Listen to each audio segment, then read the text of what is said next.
Hello friends, welcome to my channel. I am Ashumita Srivastav. Today we will learn how to make a complex sentence by using an adjective clause. If you are new to my channel, please like, subscribe and hit the bell so that you can get the notification of my upcoming videos. Let's get started. What's an adjective clause? Adjective clause किसे कहेंगे? An adjective clause is a group of words which contains a subject and a verb and does the work of an adjective. Adjective clause विशेषण का कार्य करता है, यह adjective का कार्य करता है। इसमें एक कर्ता और एक क्रिया होती है। For example, I remember the house where I was born. I remember the house यह प्रिंसिपल क्लॉज है। वेयर आई वॉज बॉर्न जहाँ मैं पैदा हुआ था। वेयर के पहले देखिए हाउस है, नाउन है, इसलिए वेयर आई वॉज बॉर्न यह एक एडजेक्टिव क्लॉज हुआ। Next, yesterday I met a man who was blind.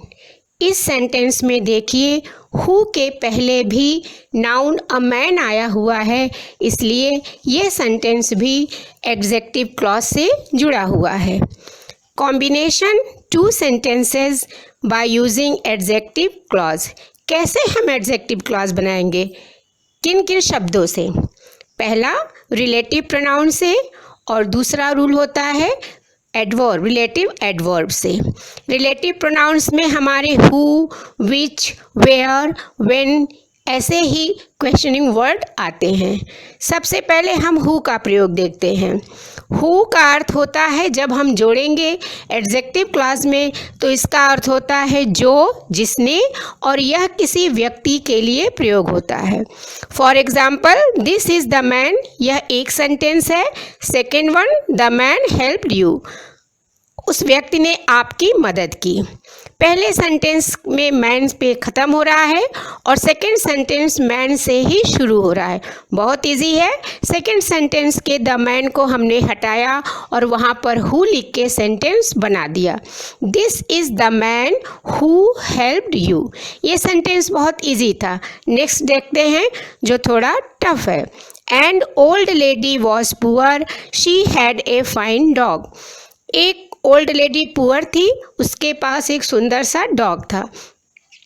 इसमें एंड ओल्ड लेडी शुरुआत में आया है और शी वह भी दूसरे वाक्य के शुरुआत में आया है, तो इसे भी हम हु से तो जोड़ेंगे, लेकिन हु कहाँ रखेंगे? हु ओल्ड लेडी के लिए आया है, इसलिए हम हु को ओल्ड लेडी के पास रखेंगे।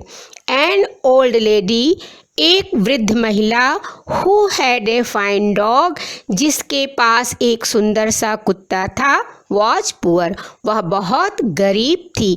ऐसा नहीं करेंगे कि and old lady was poor who नहीं, पुअर के बाद हु नहीं रखेंगे। हु व्यक्ति के लिए आया है, लेडी के लिए आया है, इसलिए हम वहाँ रखेंगे। This is a very important rule, remember. Next, which का अर्थ होता है जो। इससे हम किसी वस्तु या छोटे मोटे प्राणी के लिए हम इसका प्रयोग करते हैं। For example, I found my pen, the pen was lost yesterday. ये सेंटेंस में द पेन पे ख़त्म हो रहा है, द पेन से सेकेंड सेंटेंस स्टार्ट हो रहा है। मुझे अपनी पेन मिल गई जो कल खो गई थी, जो कल खो गई थी। पेन वस्तु है, इसलिए विच से जोड़ रहे हैं। I found my pen which was lost yesterday. Next example देख लेते हैं जो थोड़ा ट्रिकी है। The box is very heavy, I bought it yesterday. Box बड़ा हैवी है, मैंने इसे कल खरीदा था। क्या हैवी है? बॉक्स। तो विच का प्रयोग बॉक्स के पास ही होगा।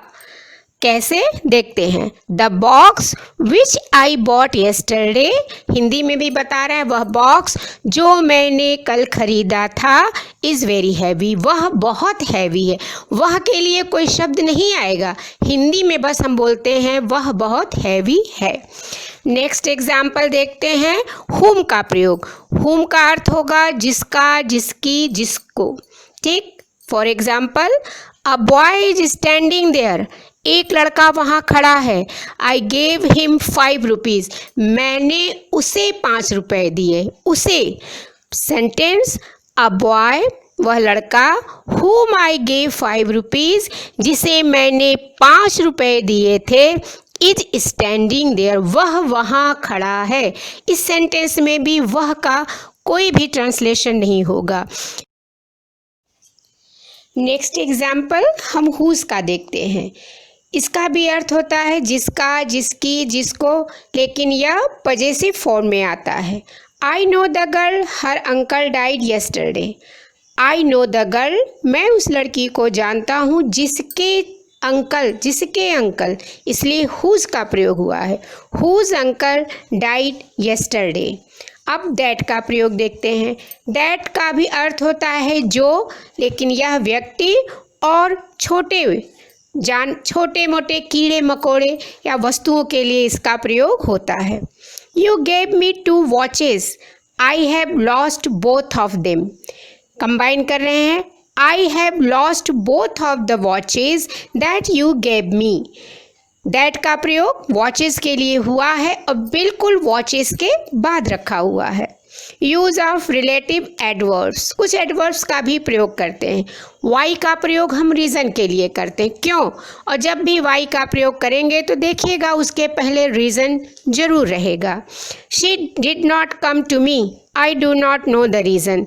आई डू नॉट द रीज़न को मैंने प्रिंसिपल क्लॉज बनाकर आगे लिखा और चूँकि रीज़न है इसलिए वाई से जोड़ दिया। आई do not know the reason why she did not come. When time बताता है, व्हेन से जब जोड़ेंगे तो उसके पहले टाइम अवश्य रहेगा। He is coming here, we do not know the time.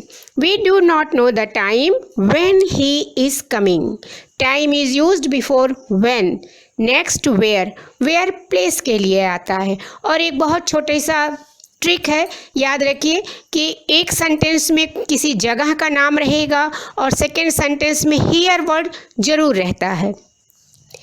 This is the town I was born here. This is the town where I was born, जहाँ मैं पैदा हुआ था। हियर को मैंने हटा दिया और वेयर को मैंने टाउन के बाद लिख दिया। हाउ, मैनर बताता है कैसे। Tell me the way how should I hit the ball, तरीका बताओ कैसे बॉल को मारूं। टेल मी द वे, जाहिर है प्रिंसिपल क्लॉज है। How I should hit the ball, देखिए इंटरोगेटिव सेंटेंस को असर्टिव में बनाकर मैंने जोड़ा हुआ है। ये पहले वाले वीडियो में बता दिया गया था। आपको असाइनमेंट दिया जा रहा है। ये 6 सेंटेंसेस हैं जिसे आप करिएगा और करने के बाद आप कमेंट बॉक्स में कोई भी प्रॉब्लम हो, डोंट हेजिटेट टू आस्क, पूछने से आप ज़रा भी संकोच मत करिए।